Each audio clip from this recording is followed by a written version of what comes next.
pessoal.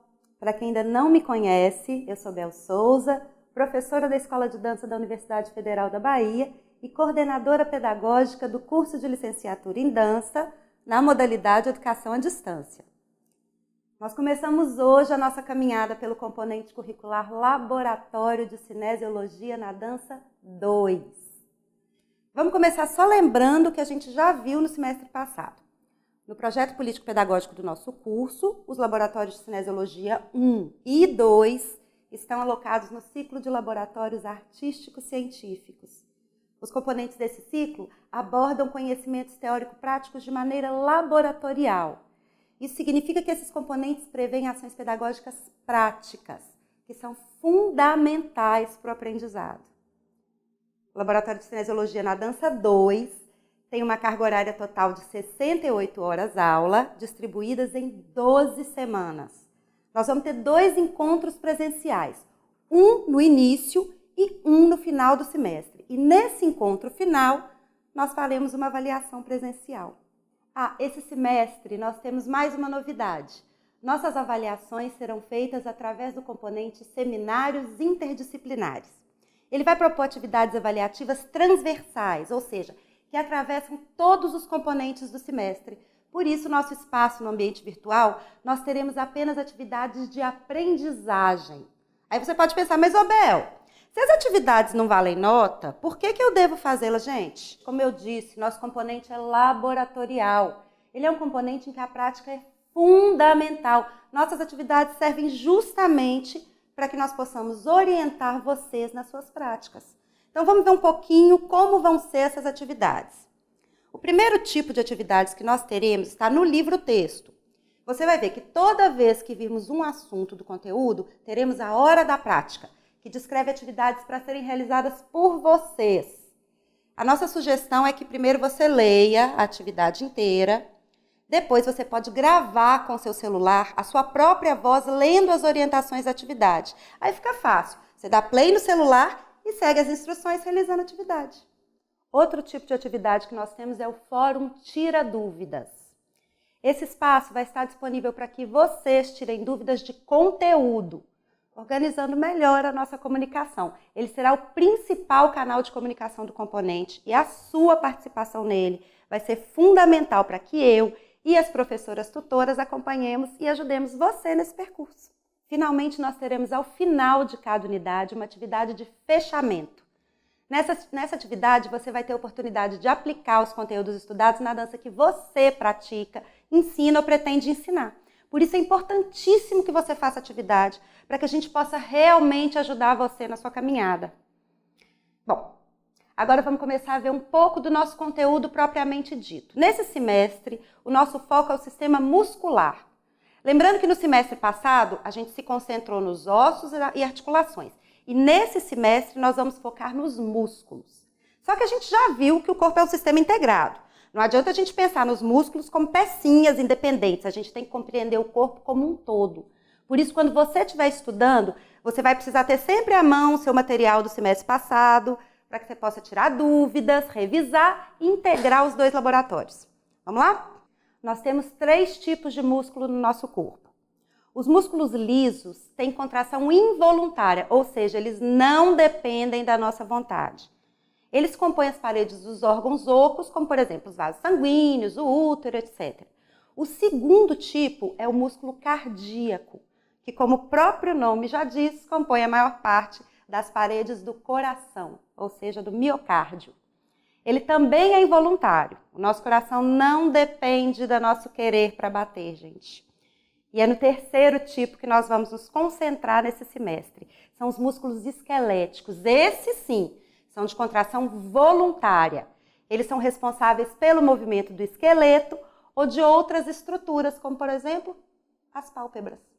Então, o músculo esquelético tem uma parte vermelha, mais larga, que se chama ventre muscular. Quando a gente come carne, é o ventre muscular que a gente está comendo. Então, da próxima vez que você for comer um bife, você já pode olhar para ele com outros olhos. Quando a gente olha o ventre muscular no microscópio, a gente vê que as células observadas formam estrias. Por isso, o músculo esquelético é também chamado de músculo estriado.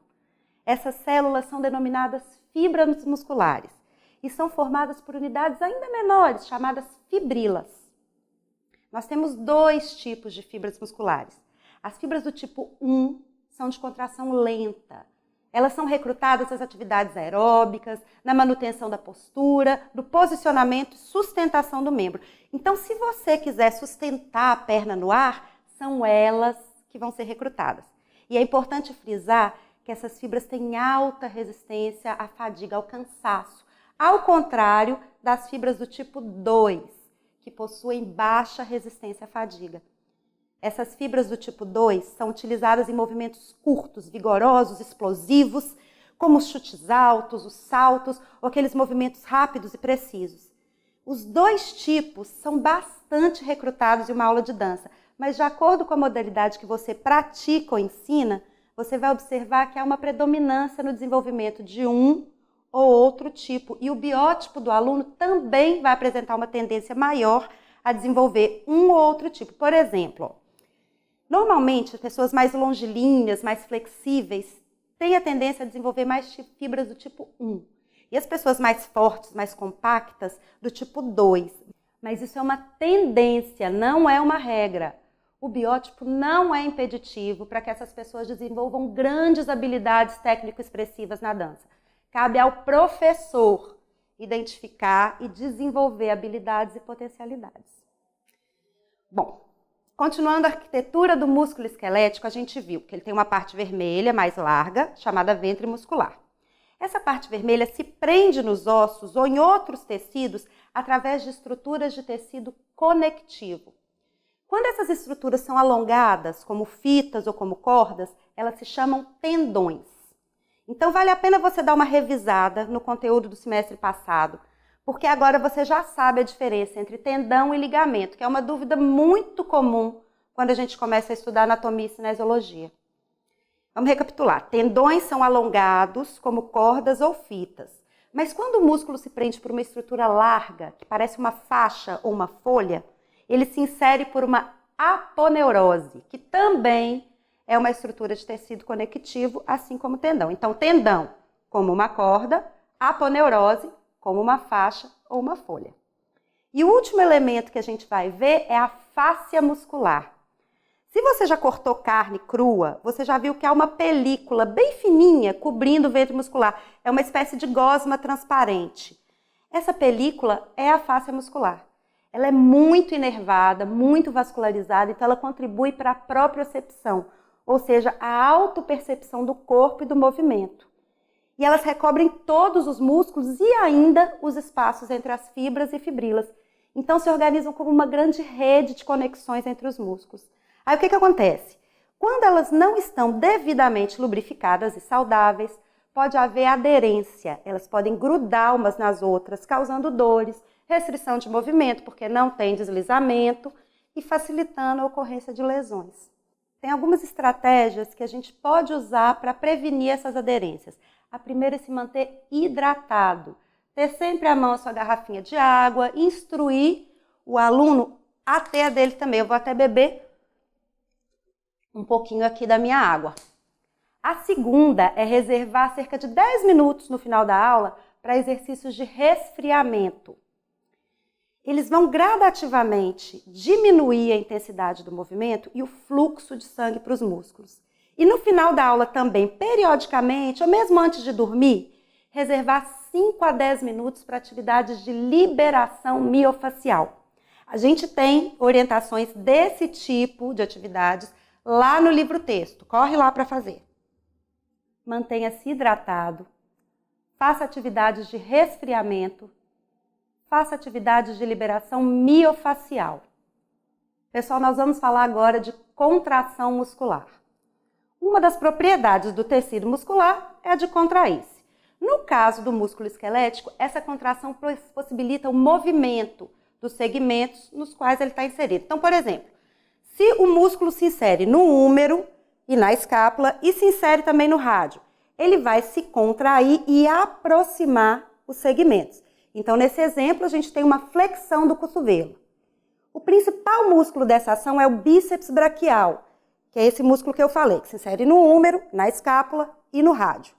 Quando a gente flexiona o cotovelo, o bíceps se contrai. Quem é muito forte forma até aquele muque. Quando o bíceps se contrai, esse músculo aqui de baixo faz o quê? Se alonga. Por que ele se alonga? Porque a ação dele é estender o cotovelo. Então, quando a gente flexiona, que é a ação contrária, esse está se alongando. Então, vamos flexionar de novo o cotovelo. O bíceps foi o principal músculo nessa ação. Ele foi o motor primário ou agonista. Esse músculo aqui de baixo, o tríceps, é o antagonista, ou seja, aquele que faz a ação contrária. É importante a gente ter em mente que mudou a ação, mudou a relação. Parece complicado, mas não é. Olha só.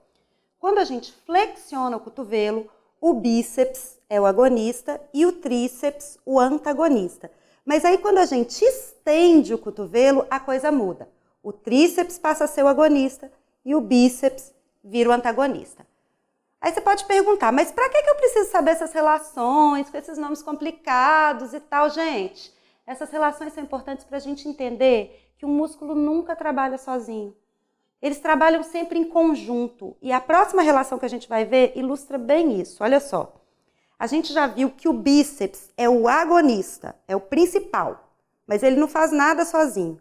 Tem outros músculos que se inserem nessa região que ajudam o bíceps. Por exemplo, tem um aqui, que se insere mais ou menos aqui, chamado braquiorradial. Quando a gente flexiona o cotovelo, ele ajuda o bíceps nessa ação. Então, ele e o bíceps estabelecem uma relação de sinergia. Sinergia é quando os músculos colaboram entre si para realizar determinada ação. Agora, para realmente entender essas relações, é preciso muito estudo e muita prática. Então, dê uma pausa na videoaula, pegue seu livro-texto e vá lá realizar as atividades práticas. Aí depois você volta e assiste o final da aula, ok?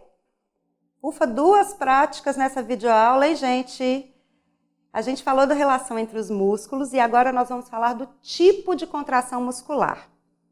Eu vou aproveitar para beber uma aguinha e manter minhas fáscias saudáveis, lembram? Então, para beber a água, eu tenho que trazer o copo até a boca, certo? A gente já viu que para fazer isso, eu vou ter que flexionar o cotovelo, contraindo o agonista, que é o bíceps braquial. Quando eu estiver fazendo isso, a força da gravidade vai fazer o quê? Puxar o meu braço para baixo. Mas como eu sou forte, eu venço a gravidade e trago o meu copo até a boca.